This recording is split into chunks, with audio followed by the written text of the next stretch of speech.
Hello, I'm the video professor, and you are about to learn software by means of a creative new concept in the computer industry. I'll take you step by step through learning your new software package.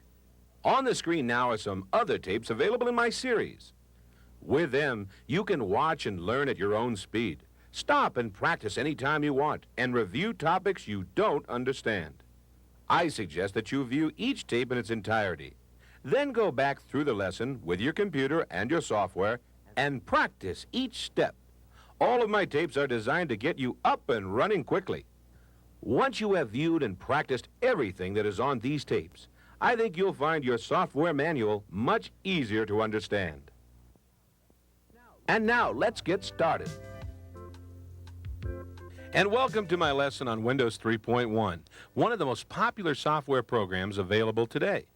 Windows is a graphical environment, basically a new and easier way to use your computer while still running in the DOS operating system. There are many benefits to using Windows, as you will find out in this tape. But you do need to learn some new skills to take advantage of this new tool. Depending on your computer, Windows 3.1 can run in two different modes. Standard mode for computers with an Intel 8286 chip and 386 computers with less than 2 megabytes of memory. And the enhanced mode for 386 computers with more than 2 megabytes of memory. We will be running in enhanced mode for this lesson. For those of you running in standard mode, you should have little problem following along. I'll explain the differences when needed. A mouse is highly recommended in order to take full advantage of Windows' powerful graphical environment. No, not that kind of mouse. I'm referring to the one that has little buttons on it and a tail that attaches to the computer. We assume you have a mouse for this lesson, but we'll also show you how to use the alternate keyboard commands that will move you around in this program. Also for this lesson, we assume that you are familiar with DOS commands and functions.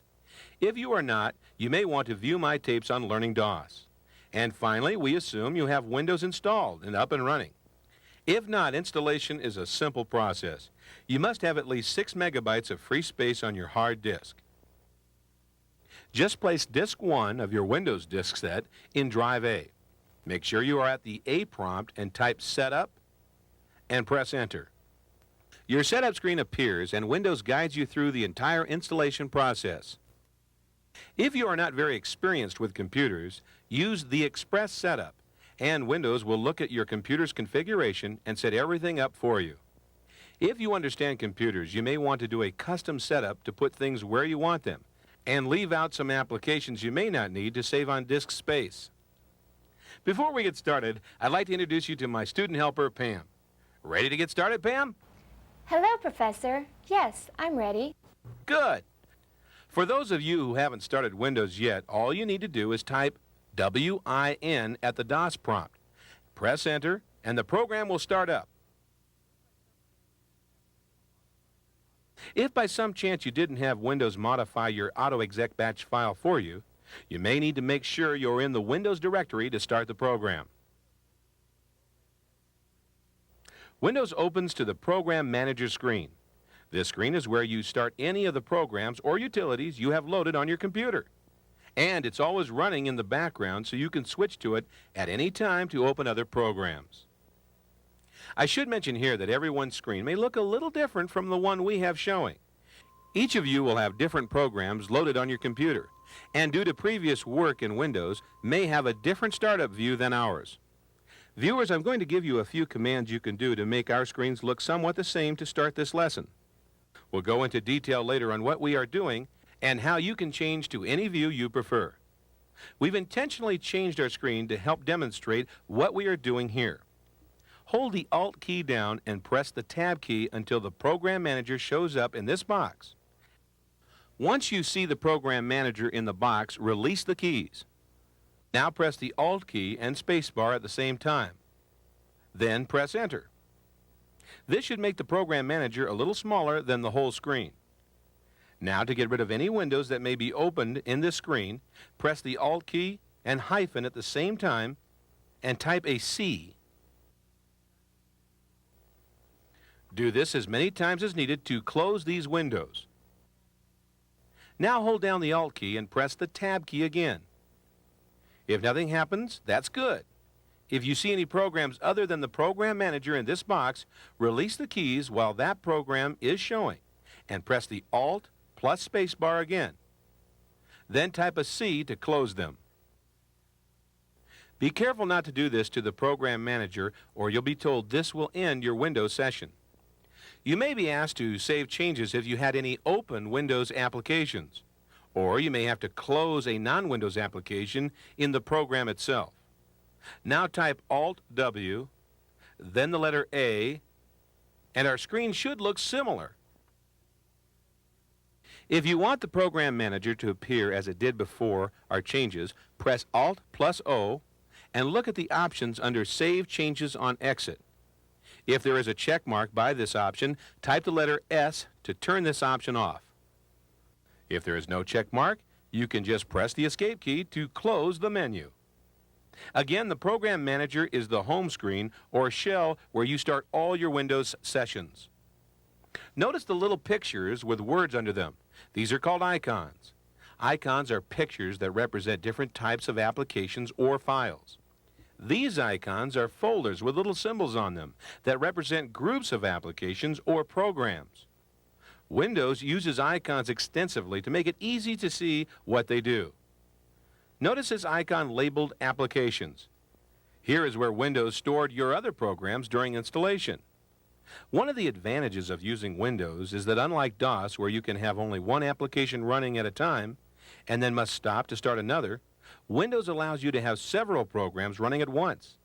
And it's a simple task to switch from one to another and to move information between them.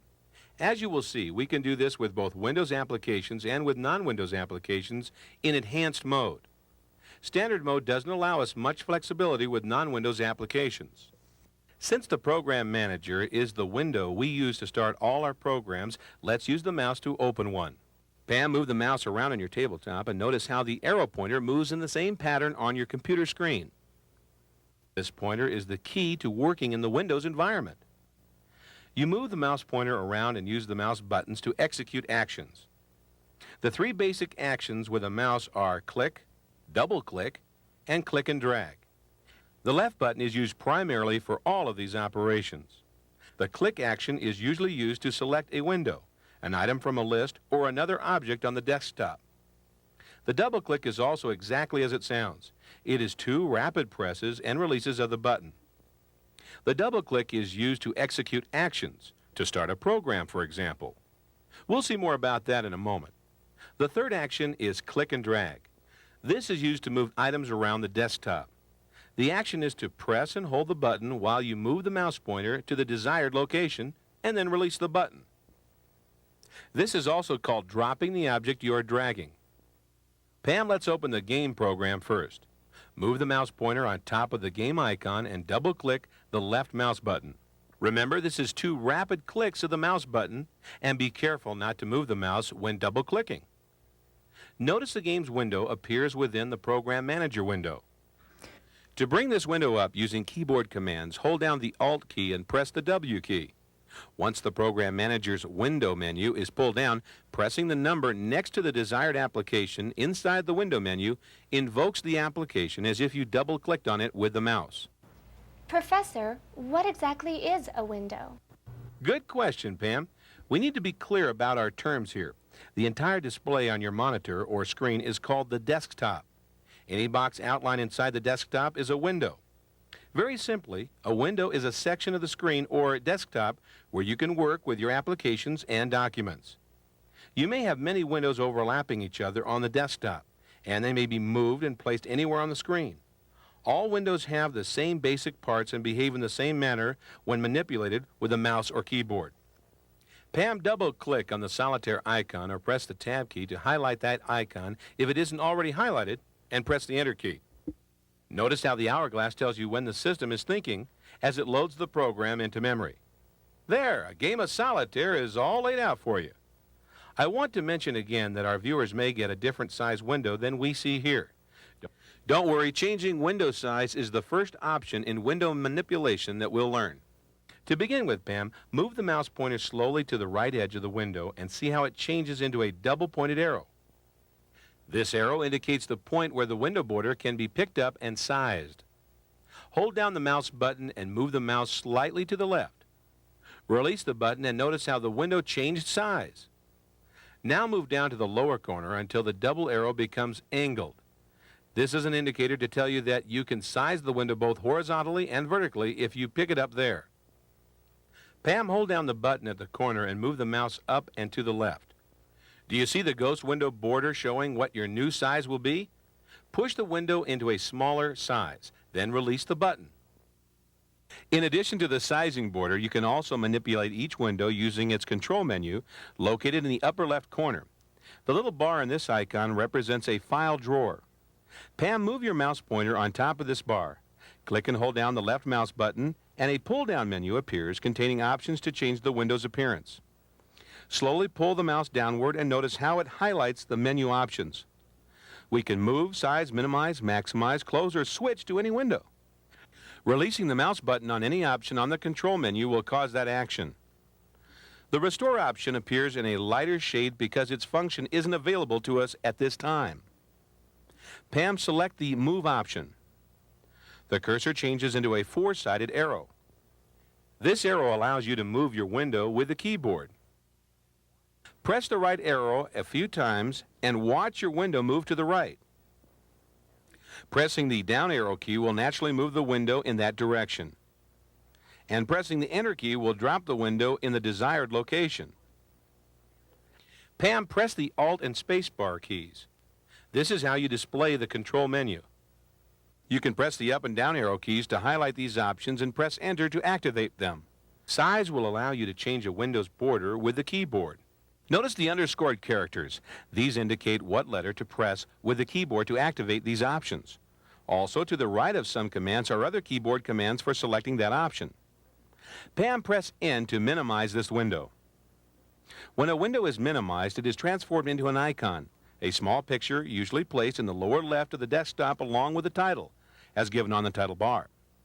If your Program Manager window is bigger than ours, you may need to pull the bottom up a little to see the minimized icon. You can do this anytime you want to move a window out of your way for a while without closing it. Pam, click and hold on the solitaire icon, then drag it to another location. Drop the icon by releasing the mouse button. Remember, you can click and drag a minimized icon to any location on the desktop. Professor, what about these symbols in the other corner? Do they have menus as well? No, Pam, they don't. These are the minimize and maximize icons, which immediately change the window size when you click on them. Go ahead and click on the up arrow. The maximize icon will cause the Program Manager window to be sized as large as possible, which occupies the entire desktop. When you maximize a window, the maximize icon is replaced by the restore icon, which is the up and down arrow. Pam, go ahead and click on this icon to restore the Program Manager to its original size. Now click on the down arrow and our Program Manager window is minimized to an icon. And we see nothing on our desktop but the minimize solitaire and Program Manager icons. Now click once on the Program Manager icon. This brings up your control menu. Since Restore is already highlighted, press Enter and it's back to our normal screen. You can also open a minimized program by double-clicking on the icon. Pam, double-click on the solitaire icon to open that game. Then grab the upper left corner of your solitaire game window and size it down to fill only about 1/3 of the screen, so we can see it, the games window, and Program Manager window as well. We'll have additional information to look at once we have more than one window open on our desktop. The power and convenience of Windows comes from the messy desk concept that allows you to use your computer much like you can use your office desk. You can have several windows open at once, just like having several pieces of paper laying on your desk at one time. And you can shuffle among the windows much like you rearrange your pieces of paper as you are working on different tasks. There's one additional advantage that we have already seen in Windows. You can reduce the size of a window using minimize so it doesn't clutter up your desk while you're not using it. And yet it's still there and easily restored to working size when you're ready to use it again. Along the top of each window is its title bar. This part of the window serves several purposes. The first and most visible is to tell us the name of each window. Secondly, it indicates which window is the active window on the desktop. Go ahead and select the Program Manager. Notice the title bar changed and the Program Manager window is now on top of the Solitaire window. The active window is the one we are currently working with, and its title bar is displayed in a special color depending on how your colors are set up. The other function of the title bar is to move the whole window. Pam, click and hold on the title bar and drag the Program Manager window around on your screen, and then let go of the mouse button to drop it in a new location. When you click on the title bar, you see the ghost of the window just as when you are sizing.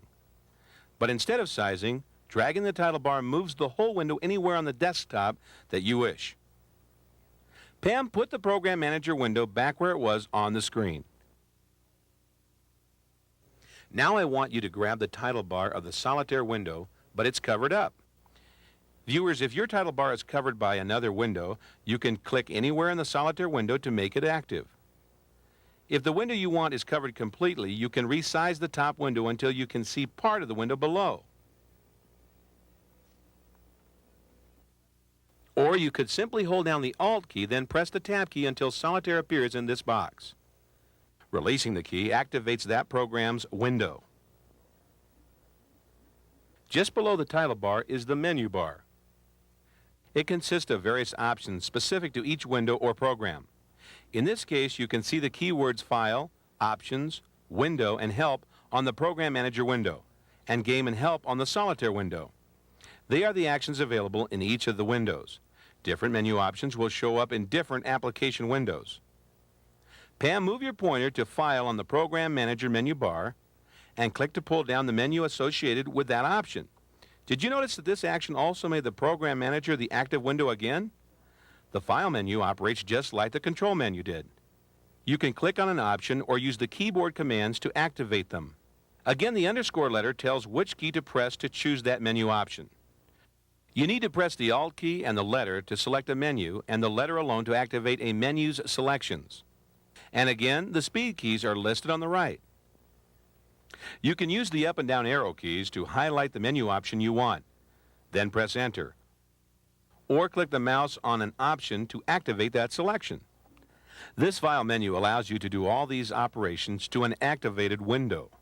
Pam, press the right arrow key once and the Options menu opens. Here you can set some defaults for your programs. The check marks tells you if the option is activated or not. Auto Arrange automatically arranges icons to fit the best they can in any window that you open. Minimize on Use will automatically minimize the Program Manager every time you start a program, and the Save Settings option, which we saw earlier, will save your last screen setting when exiting Windows. So when you start the program again, it will be arranged the same way you left it. Right arrow again, Pam, and we see choices for arranging windows and selections for opening program groups. These are the same groups that are icons in the Program Manager. The last menu item is Help. The Help screen can be very useful while you are learning to use Windows. Pam, since Contents is already highlighted, press Enter and a Help window opens up. This gives you a short description of what the Program Manager is about and a list of the different functions of this program. Every window has its own Help menu, and the Contents option tells you about that program and has more on its functions. You can also press the F1 key at any time in any Windows program to bring up the help contents for that program. You can find out more about any of the topics underlined below How To by selecting it. Pam, move your cursor to Start an Application and notice how the cursor turns into a little hand. Be sure to have the finger pointing on the selection you want, then click. Another window opens telling you about that topic plus additional subcategories to choose from. Pam, click on the back button on the menu bar and the window changes back to the previous screen. The directions on the help screen are very clear to help you find the answer to your questions. You can click on Minimize and help stays in the background ready to help you when needed. Pam, click on Help again. There is even help on how to use help. Click on Search for Help on and you can choose any topic you need help on. You can even open as many help screens you feel you need to refer to and leave them open in the background for quick access. Pam, press Escape to clear this window, and since our last action opened the Contents Help window, minimize it again. Pam, click on the Windows submenu again and then press 5 for Accessories. Notice we now have another window named Accessories in the title bar. As you can tell by now, there are several ways to select options using the keyboard or mouse. So for the rest of this lesson, we'll be demonstrating with what seems to work best. Some things are faster with the mouse and others with the keyboard. You'll have to decide which works best for you. Professor, what do these arrows on the side of the window do? They are part of the scroll bar, Pam. Most windows have one on the right for up and down or vertical scrolling. Some also have a horizontal scroll bar at the bottom of the window for right and left scrolling. Scroll bars are needed because sometimes the window can't show everything that is contained in that window. For example, we can only see part of the icons in this accessory window. The scroll bars are added to tell us there is more information than we can see. Selecting the up arrows allows you to scroll to the top of the window. The down arrow allows you to scroll to the bottom. The left arrow moves the viewing section to the left, and the right arrow displays the right portion of your document. Pam, move your mouse pointer on the top arrow. Click once and the contents move a little bit. Click and hold on the button and the window will keep scrolling until you release it or until there is nothing left to scroll. The arrow keys also allow you to scroll the window. Pam, press the up and down arrow keys to move within the accessories window. The box in the column between the arrows shows what part of the window you're looking at. A click in the column will move the box to that part of the window. Putting your pointer on the box and holding the left mouse button down also lets you move to the desired location. Professor, couldn't I just maximize this window to see all of the icons instead of scrolling? Yes, you could, Pam. Go ahead and try that. That maximize only increases the accessories to the size of the Program Manager window. But the scroll bars disappeared since we can see all of the icons at once now. In some cases, for example, a very large graphic window, you might not be able to see all of it even with a full screen view. So you would need to use the scroll bars to look at a section at a time. Now, Pam, there's one more thing I want to point out about Windows. Look at the screen view we have now and recall the steps we took to get this view. From the Program Manager window, we opened Accessories and maximized it. Accessories is a document window, which means it runs inside the Program Manager. That's why it maximized only to the size of the Program Manager window. Programs not running within the Program Manager will maximize to a full screen. Look at the title bar. It reads Program Manager Accessories. Accessories does not have its own menu bar. The only one you see belongs to the Program Manager. Accessories does have its own control menu box on the left side of the title bar. Look closely at the icons on the top right. There are now 3 of them. One will restore the Accessories window and the other 2 apply to the Program Manager, which is now filled with the Accessories window. Pam maximized the Program Manager and look what happens. The Accessories window grows to a full screen size. Now use the lower Restore icon to reduce the Accessories window to its smaller size inside the Program Manager window. And see that the Program Manager still fills the whole screen. Pam, go ahead and restore the Program Manager window to its smaller size too. Now, Pam, hold down the Alt key and press Tab until Solitaire is in the switch box and release the keys to activate the game window. Now maximize it to a full screen view. Pam, click on the deck of cards in the upper left of the screen to get the first deal. To move a card, place the pointer on that card and click and hold the left mouse button to drag the card to the new pile. Viewers, you may want to pause the tape here and play a game of solitaire and practice manipulating windows with the mouse and keyboard until you feel comfortable using your new skills. When you finish, restore the solitaire game window to its smaller size. Pam, click in the Program Manager window to activate it. Now let's see how to move among more open windows. Right now we are in the Program Manager. The Accessories, Games, and Solitaire windows are open. We want to open the main window, but that icon isn't visible, so pull down the window menu and click on Main. Professor, I'm getting just a little confused. My windows are all on top of each other, and I can't see what's going on. Well, Pam, we need to clean up this messy desk. It is looking a little crowded in our Program Manager. Let's look at some ways to see several open documents at once without losing track of our work. Pull down the window menu, then select the Cascade option. You can see that Cascade stacks our open windows on top of each other with only the title bar showing. This gives us the largest space for the currently active window, and still lets us see some of the other windows open behind the active one. Now, Pam, this time press Alt-W and select Tile. Now you can see all the open windows side by side, but with very little viewing area in each one. Here you can move and resize any window that is activated to any view you want.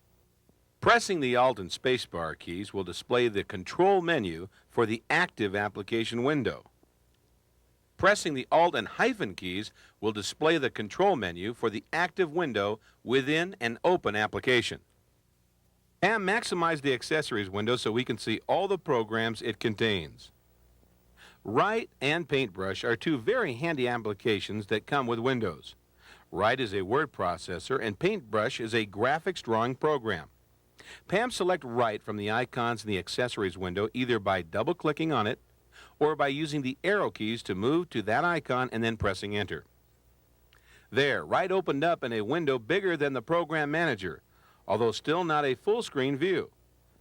You can see that it also has its own menu bar with some different choices. We'll come back to Write and Paintbrush, but for now, Pam, minimize this window.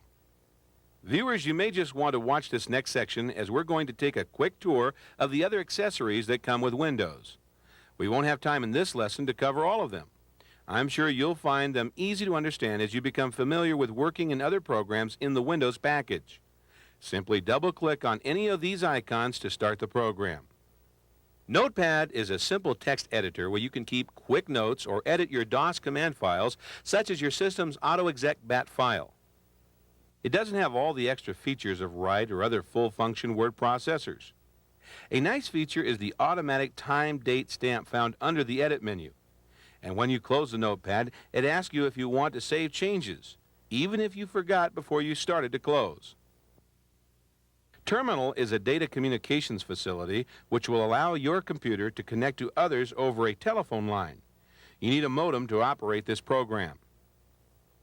The Recorder allows you to save keystroke sequences in a macro. If you find yourself doing repetitive keystrokes all the time, you can enter them here and condense the sequence to one keystroke. Card File works like a computerized Rolodex. Under Edit, Index arranges cards according to your choices, and Search will look for a particular card. Auto Dial, working with the terminal, will automatically dial a phone number listed on a card. Calendar serves as an appointment book and also can set alarm reminders. You can choose to view a single day or the whole month. The Calculator offers both a standard and a scientific option. Simply select the numbers you need with the mouse pointer.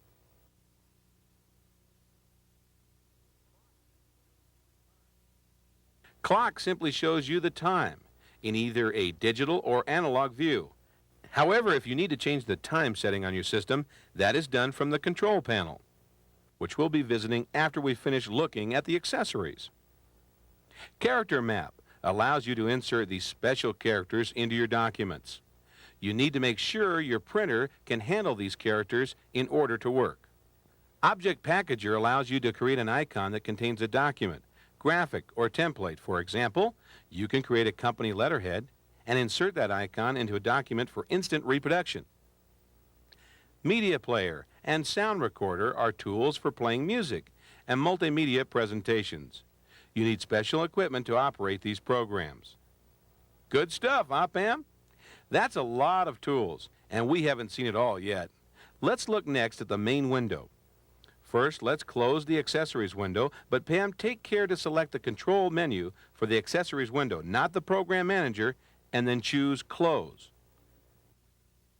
Now we're back at the Program Manager window with the games and main windows showing inside it. This time, Pam, select the main window and maximize it so we can see all our options at once. You may wonder, since it's called Main, why we don't automatically start up with this window instead of the Program Manager. Main is a utilities window that manages the functions of the Program Manager, such as the colors on your screen. But the Program Manager handles all the programs we can run with Windows. Most of the time we'll be using the Program Manager. Once in a while, however, we might need to make some adjustments to how Windows is running. Let's see how the main window helps do that. Once again, since we're taking a quick tour, you may want to watch rather than opening each of these items. Windows Setup shows us the system settings on our PC. Under Options, you make changes as needed, perhaps to add new Windows applications or change your monitor. We'll see some more on this later. The Control Panel gives us lots of choices for customizing the appearance of our desktop and the way our individual PC uses Windows. Look at all these controls. You can choose a variety of ways to change the look of your screen, the operation of your keyboard and mouse, setting up different drivers and printers. Some experimentation with these controls will let you run the desktop just like you want to. Clicking on the color icon brings up a large dialog box so we can change the colors of our Windows environment. Choosing Color Palette expands the box to give us even more control over our screen color. You can change any part of the screen by clicking on the area to be affected, then clicking on the desired color. Here's a special feature to be aware of. Notice the little arrows with lines under them next to this box. Clicking on these will give you special options in many menus. Here they give default colors you can choose for your Windows screens. And here, Windows gives you more parts of the screen you can change. Remember, when you see a little arrow with a line under it, it means there is more information available. I'm sure you will want to experiment with all the choices available on the control panel. But for now, let's move along to look at the other main window items. The File Manager is a vast improvement over the DOS command line for managing your files. One click on the disk drive gives you a view of all the directories on that drive. In our case, we are looking at all the directories on our C drive. The next column displays the files of the highlighted directory. Pam, click on our 123 for Windows directory, and the files of that directory now appear in the Files area. Put a disk in Drive A and click on the A drive icon. And here's a list of the files on that disk. Pam, click on our C drive again and pull down the Tree menu. Under Tree, you can manage the view of your directory tree. Expand Branch shows the subdirectories. View gives you choices for how the files and directories will be grouped. Click on any file in the Files window and click on File on the menu bar. Once a file is selected, you can move, copy, delete, or do any number of things to the selected file. Now you don't have to memorize the specific DOS commands because you can use the Windows menu to manage your files. Notice these options with an ellipsis beside them. That means when you choose this option, a dialog box will appear asking for additional information. Pam, choose Associate. This option lets you choose a particular file in a program, and by double-clicking on that file, it starts the program and loads that file ready for you to work on. For example, Pam, in the Files with Extension box, type DOC, which is the extensions we give our files in WordPerfect for Windows. Tab once to move the cursor to the next box. In the Associate With box, type C:\WPWIN.exe, which is the execution file for WordPerfect for Windows. Click on OK, Pam, to make the association complete. Then find the WPWIN directory in the Directories column. Open up one of its subdirectories so we have some files to look at. Because of our association, double-clicking on any file with a DOC extension in any WordPerfect directory will load the program and have the file open as the active window. Pam, exit WordPerfect to get back to our File Manager. Associating files is necessary for retrieving files in non-Windows applications. Fortunately, with programs made to run with Windows, your files may be automatically associated.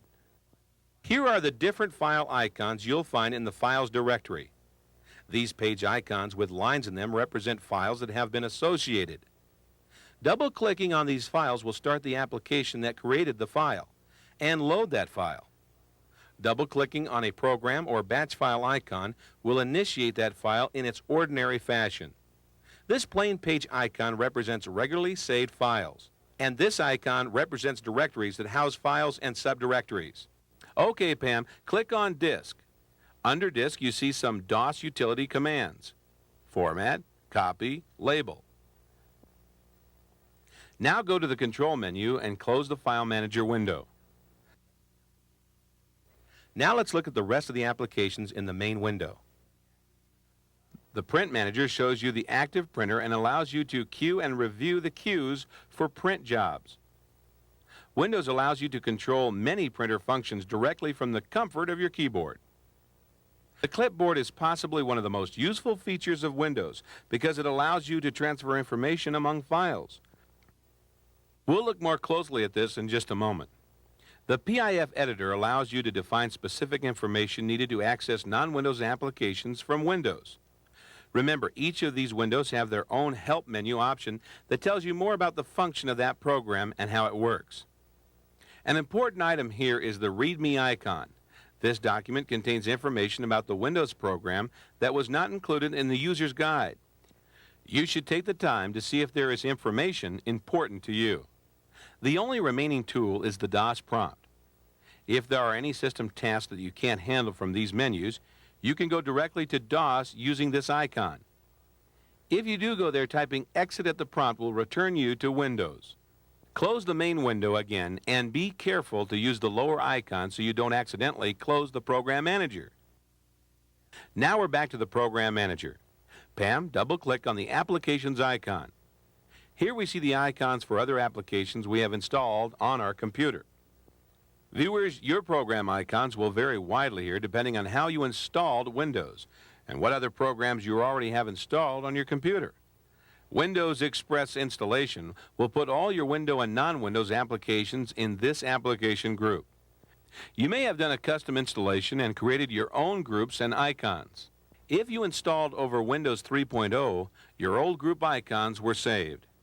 If you added Windows-compatible programs after Windows was already installed, it created its own group icons like these in the Program Manager. Standard mode users may have memory problems doing this, in which case it may be better to start non-Windows programs from the File Manager or DOS prompt. Here's how you add a non-Windows application to a group window. First, make sure you have the Applications window open and active. Click on File and select New. If you didn't have an application group icon or wanted to create your own group, here is where you make one. Choose Program Group and you're asked to give it a name. If in fact you didn't have an Applications group icon, you could type Applications here to create one. We have one, so let's create a daily business group for our example.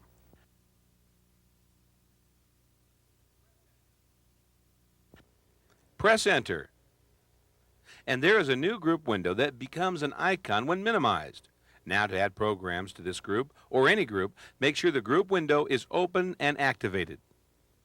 Pam, in our example, closed this window and activate the Applications group so we can add a program to it.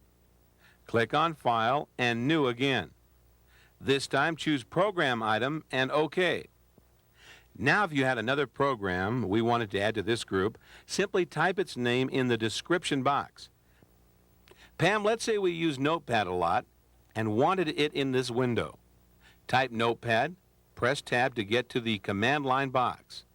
Here we need to tell Windows where to find the program. Click on Browse and we get a list of all the programs on our C drive. Viewers, here is where you can find the program file names you want to add to your group. Under List Files of Type, you can choose programs or a file in that program you want to automatically go to when you start that program. Under Drives, you can choose the drive your program is on. Pam, we are in the right place, so select C and scroll down to Notepad. Select it. Press Enter to choose OK. If you had a subdirectory where files you wanted are located, you could enter a path to that file in the Working Directory box. Pam, press Enter to accept this. And there is the Notepad program ready to start in our Applications window. Since we already have Notepad in our Accessories group, we really don't need it here, so let's demonstrate how easy it is to get rid of a program group. With Notepad still selected, choose File and select Delete. Answer yes, we are sure, and it's gone. Pam, now let's move to opening and working with other programs. Let's open PFS First Choice and draft a memo so we can see how easy it is to move between applications and to transfer information from one file to another. Double-click on the First Choice icon in the Applications window and the program will start. Viewers, we are using First Choice to demonstrate how a non-Windows application works with Windows. To follow along with us, open any word processing program you have on your computer. Please don't use the Windows Write program. A non-Windows application wants to run full screen. That is, it will take over the entire desktop and will look exactly like it does when you start it directly from DOS. However, with Enhanced mode, we can put the application into a window and still take advantage of some of Windows' features. Also, you can open as many non-Windows applications as your memory will allow. If you're running in standard mode, you can run only one non-Windows application and you won't be able to put it in a window.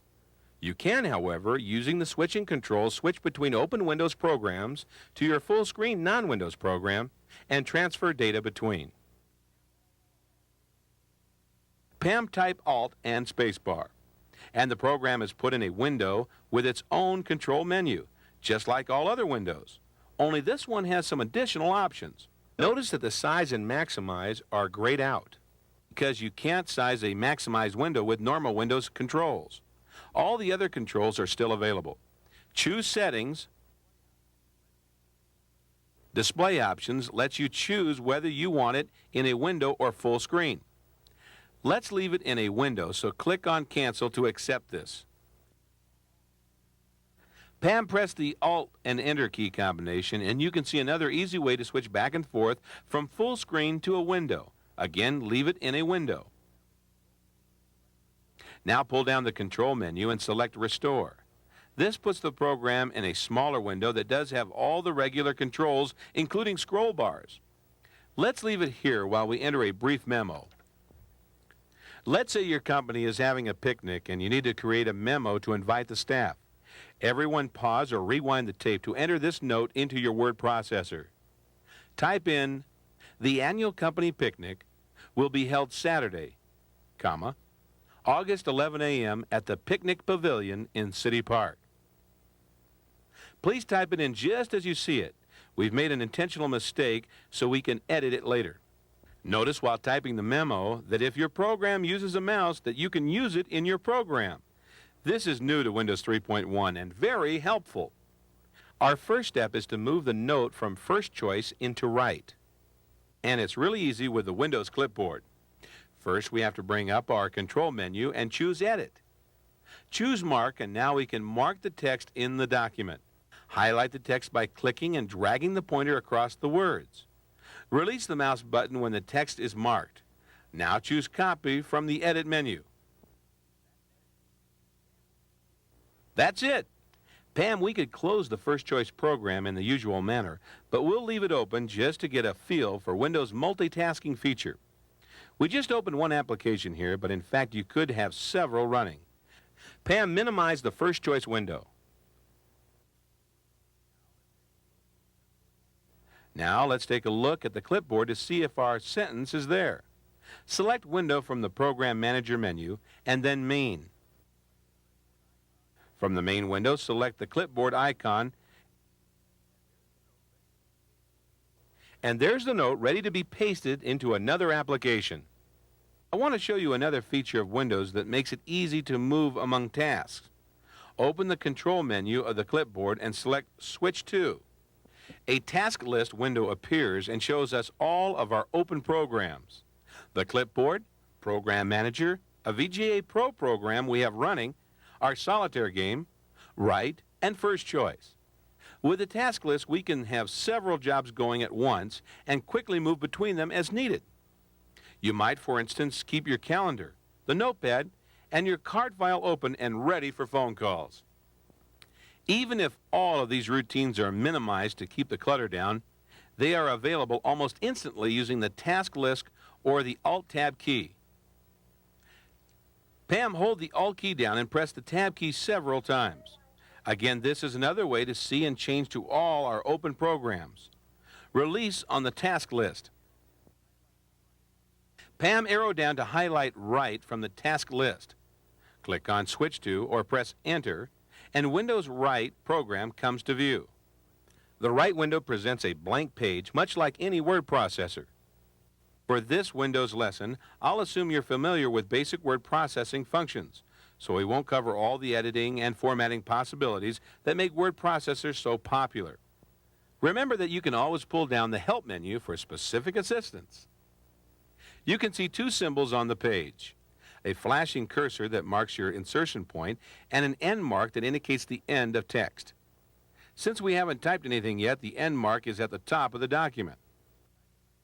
Follow along with Pam and type in the following short memo so we'll have something to work with.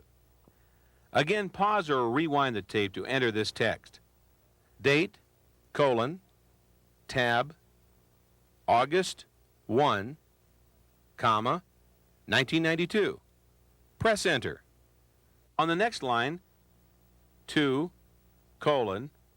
tab, all, staff. Press enter. On the next line, from, tab, the, boss. Press enter. On the next line, subject, a space, company, picnic. Press enter twice. Good. There's a standard memorandum opening. Now let's paste it in the text from first choice. Your cursor is in place, so simply pull down the Edit menu and select Paste. And there it is. It can't get any easier than that. Notice that your cursor is positioned at the end of the pasted text, so let's just add a couple more lines. Press Return, and then add CMAP below, period. The editing functions in Write work much the same way in the other Windows applications, so you will want to be familiar with these. Moving the cursor or insertion point with the mouse in Write is the same as we've already learned. Just point and click at the new location. Pam, put your mouse cursor at the beginning of the first paragraph and click. Notice the insertion cursor stays there even when you move the mouse away. To move around text with the keyboard, one letter at a time, press the right and left arrow keys. Holding these keys down moves it rapidly through the text. Press Control together with the arrow keys to move a word at a time. The Home key moves you to the beginning of the line, and the End key moves you to the end of the line. Press Control and Home to move back to the beginning of the document. Home and End goes to the end of the document. Pam, finish with Control Home. From the top of this document, let's look at the formatting controls. We want to set a tab to align the information in the top lines of our memo. Select the Document menu, then the Ruler On option.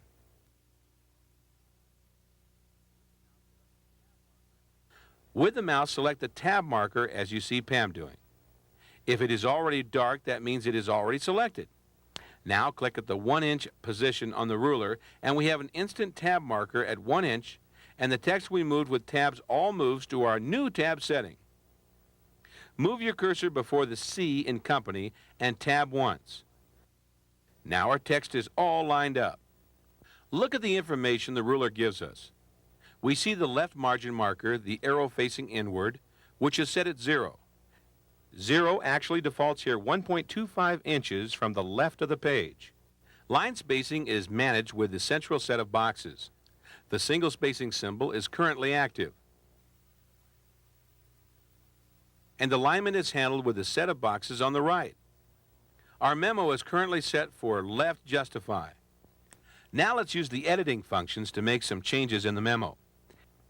It seems we forgot to put a date and the correct time in our memo, so with your mouse, click and drag across the number 11 to highlight it, then type in 8th. You can see that the new word replaces the highlighted text. Now move the insertion cursor before AM and type from noon until 7 p.m. Did you notice how the new text pushes the other text over as you type it? Now press the delete key 4 times to erase the AM. Now press Control-N to move the insertion point to the end of the memo and add these words. Lunch will be served at 1:30.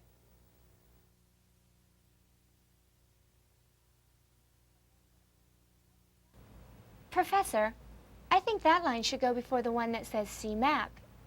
Is there a way to move it up? It's very easy, Pam. Point your mouse just before the L in lunch and move it slightly and notice how it changes from an I-beam to a pointer.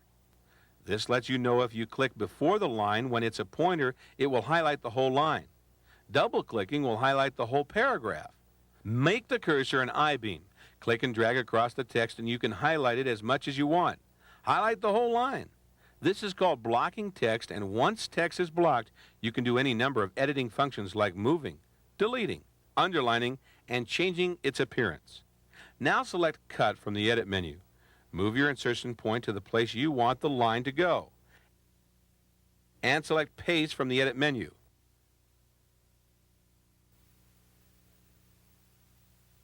And press Enter. There! Does that look like what you had in mind? Now let's add some flair to our memo by putting the first paragraph in boldface to emphasize it. Highlight that paragraph, select Character from the menu, and select Bold. That is easy enough, and the paragraph stays blocked in case you want to do something else to it. So far, we've been working in an untitled window. Let's save our work and give it a name. Select the Save As option from the File menu. The dialog box asks us for a name and also gives us several options about how the document should be saved. Let's call the memo Picnic, and we'll save it in Write form by pressing Enter, so it automatically gets the extension .wri. If we were planning to copy this document into another application, we might want to use the text-only or MS Word save options. Now this memo will be more helpful if we add a map to it. Pam, to start Paintbrush so we can draw the map for our memo, open the Control menu and choose Switch To. If Paintbrush was already open, we could easily switch using the task list, but since it isn't, we need to go to the Program Manager window. This time, Pam, double-click on Program Manager to bring up its window and then choose the Accessories window and select Paintbrush. By the way, Pam, did you notice that we didn't need to close Write before we switched to Paintbrush? You see 5 general items on the window. The symbols at the left side of the screen are the toolbox. We'll look more closely at those when we begin to draw our map. The shaded or colored boxes across the bottom are the palette of colors and patterns available. In the lower left corner is the line size box where you choose the thickness of your drawing line. The center of the window is the drawing area. The cursor will change shapes according to which drawing tool you have selected. There are some simple and basic steps to creating a drawing. The first is to select background and foreground colors. The palette is where you select your colors and where you can change them at any time. Paintbrush begins with white as the background color and black as the foreground. And for our picnic map, those will do quite well, since we can only print in black and white. The next step is to select the size of the line we want to draw.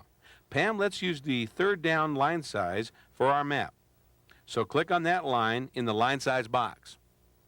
Now we need to choose a drawing tool. The brush is automatically selected when you start up Paintbrush, but I think we'll start our map with a simple box and some lines. Pam, select the box tool by clicking on it. Choose the box on the left. The one on the right is a fill box. Now move your pointer into the drawing area in the lower left-hand corner about 3 inches up. You'll need to click once and hold down the button to anchor the corner of the box and then drag the mouse diagonally until the box is the size needed, about 3 inches, and release the button to finish the drawing. We'll let this box be City Park. Now we should add some streets in the park so people can find their way. Pam, select the line tool next and move your pointer to the middle just outside one edge of the box. Just like the box, you click and hold to anchor one corner, and then drag to the other end of the line and release the button. Excellent, Pam. You're a natural at this.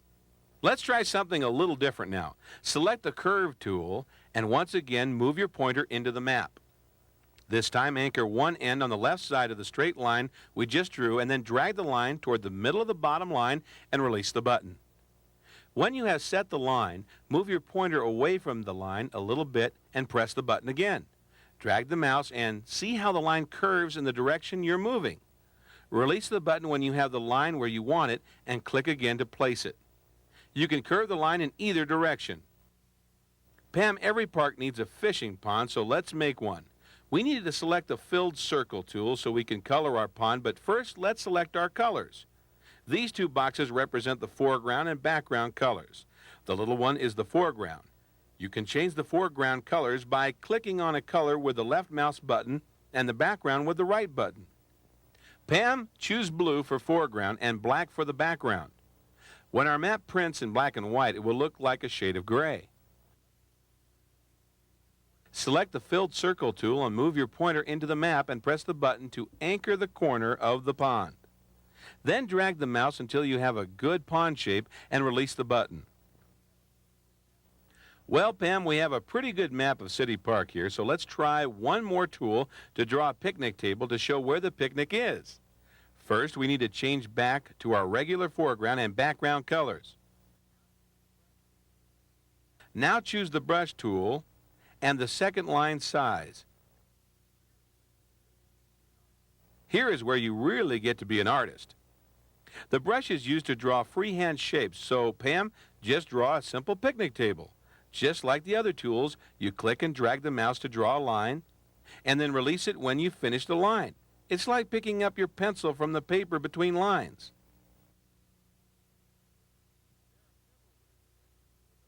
There are several ways to edit, but the one you might find most useful is the eraser. Pam, select the eraser and move your pointer into the drawing area. Now click and drag and see how it works. The eraser changes the foreground color that it touches into the background color, so it seems to disappear. But if you selected a different background color, your eraser will look more like another paintbrush. Professor, I've erased part of my picture. Now what do I do? Thank goodness for undo, Pam. We can just select that option from the edit menu and unerase your last action. You want to be sure to go straight to the undo menu when you've done something you don't like, since it only works on the last thing you did. You still need to be careful with undo, as it will undo everything you did with the last tool used. Fortunately, if you undid more than you meant to, you can undo again to get it back. Unfortunately, undo is only available in the Write and Paintbrush applications. Let me show you another way to erase. Choose the Fill Box tool and select white as the foreground color. Make a box around the picnic table, and it's gone. Now choose the line tool and make the foreground black again, and try drawing another picnic table. When you're done, there's just one more thing to do to finish our map. We need to put some labels on it so people can find the streets. That's a little better. Keep practicing and you'll get the hang of it. Okay, now select the Text tool, then Text from the menu bar, and select Font. Under Font, you have a list of the different fonts available. Next to that, we have a list of font styles available for the highlighted font, and next to those, the available font size. Under that is a sample of what that font looks like.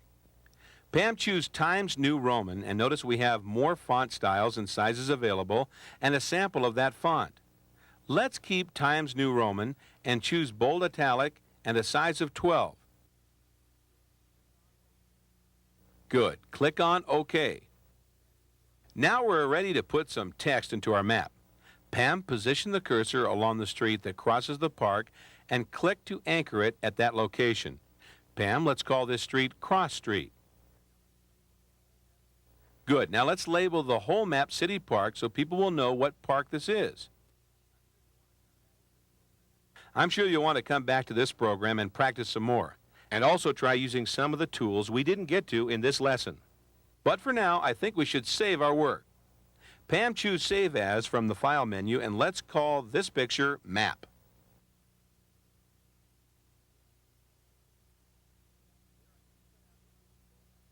There are two cutout tools, both identified by scissors symbols. The left one with the star shape is the freeform tool, and the right one called Pick with the box shape will define a square or rectangular shape. Pam, select the Pick tool since our map is rectangular, and move your pointer into the drawing once again. Position the pointer outside of the box on the top left corner so you can select the whole map without cutting off any pieces. It might take a few times so you get accustomed to how this works. If you make a mistake, just click the right mouse button to start over.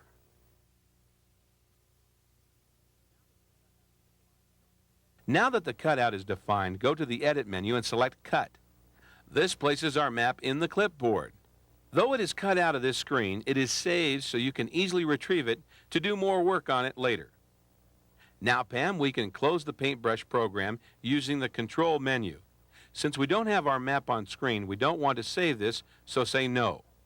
Now hold down the Alt key and press Tab to switch back to our memo in Write.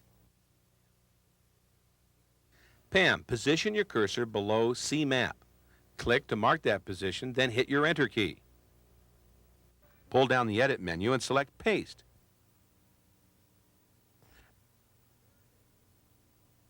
And there it is.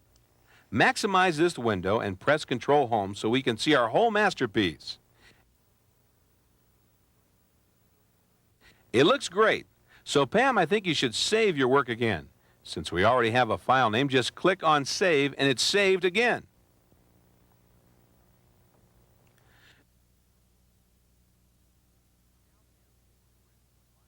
Now, Pam, choose Print from the File menu to print a copy of our memo. The Print dialog box shows which printer is currently installed for our computer and gives us some options. In this box, you can choose to print all your document or specify pages.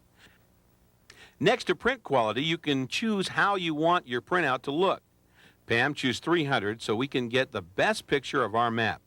If you don't have a laser printer on your computer, you can click in this box to copy your file to disk and take it to another computer with a high-quality printer. Here you select how many copies you want. Everything's fine here, so click on OK, and soon you'll have your memo all ready. Nice work, Pam. The memo looks pretty good.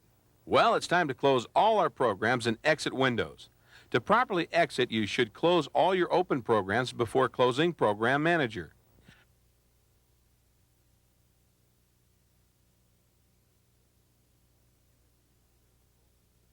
You can leave windows opened that are part of the Program Manager and check Save Settings in the Options menu so when you start Windows again, it will start to the screen you want. But we'll close everything.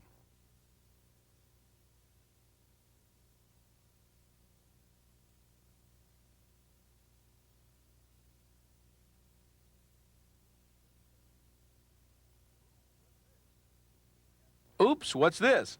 We forgot to shut down First Choice. Pam, Alt-Tab to get our First Choice program back and exit using the First Choice exit commands.